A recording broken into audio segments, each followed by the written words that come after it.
$1.6 trillion का खतरा आने वाला है, ऐसा संकट जो पूरी दुनिया को हिला कर रख देगा। लेकिन ये खतरा है कैसा और किस पर होगा इसका असर, चलिए जान लेते हैं। दरअसल पूरी दुनिया पर एक आर्थिक संकट आने वाला है और इसी साल आने वाला है। अब आप सोचेंगे कि हम ये दावा कैसे कर सकते हैं, तो चलिए आपको बताते हैं कि दुनिया के बेस्ट सेलिंग लेखक रॉबर्ट कियोसाकी ने एक वार्निंग दी है। उन्होंने हाल ही में बताया है कि दुनिया ग्लोबल इकोनॉमिक क्राइसिस का शिकार होने वाली है और साल 2025 में ही ये दस्तक देगा। रॉबर्ट कियोसाकी ने एक्स पोस्ट में इस बारे में जानकारी दी है और दुनिया को पहले ही चेता दिया है कि इसके लिए तैयार रहें। उनका मानना है कि इस बार दुनिया पर $1.6 ट्रिलियन यानी कि 128 लाख करोड़ का खतरा आने वाला है।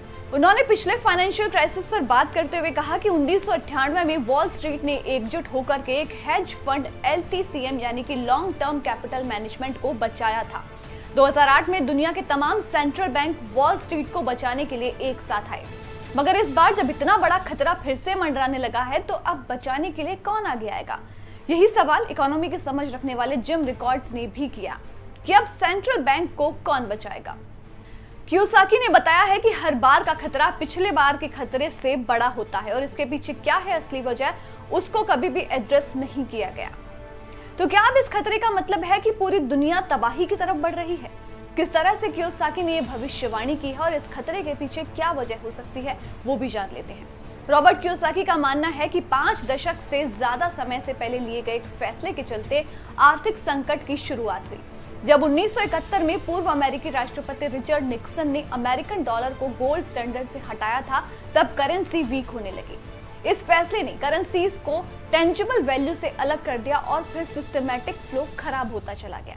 जिम रिकॉर्ड्स का इसे लेकर के मानना है कि $1.6 ट्रिलियन यानी कि 128 लाख करोड़ रुपए का क्राइसिस आगे के लिए भी आर्थिक संकट को ट्रिगर कर सकता है, यानी कि एक संकट आने वाले संकट का कारण भी बन सकता है। कई सालों से कियोसाकी ट्रेडिशनल सेविंग्स में सेफ्टी के भ्रम के बारे में खुलकर बात करते हुए आ रही हैं।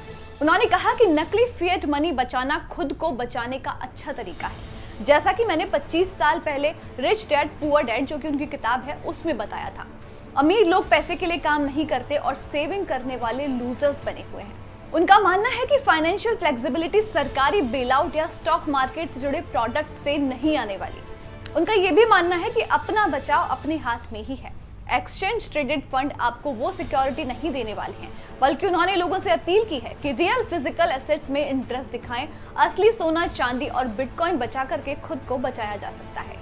साल 2012 में कियोसाकी ने अपनी बुक रिच डैड्स प्रोफेसी में जो वार्निंग दी थी, अब उन्होंने वो फिर से दोहराई है। या उन्होंने एक बड़े फाइनेंशियल एक्सीडेंट की प्रेडिक्शन की थी।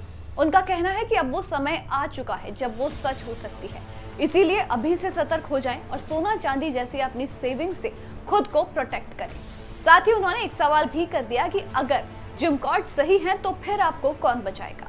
इस प्रेडिक्शन से रॉबर्ट कियोसाकी की बातों से दुनिया में डर पैदा हो गया है कि आखिर अब ऐसा क्या किया जाए कि इस खतरे को आने से पहले ही टाल दिया जाए।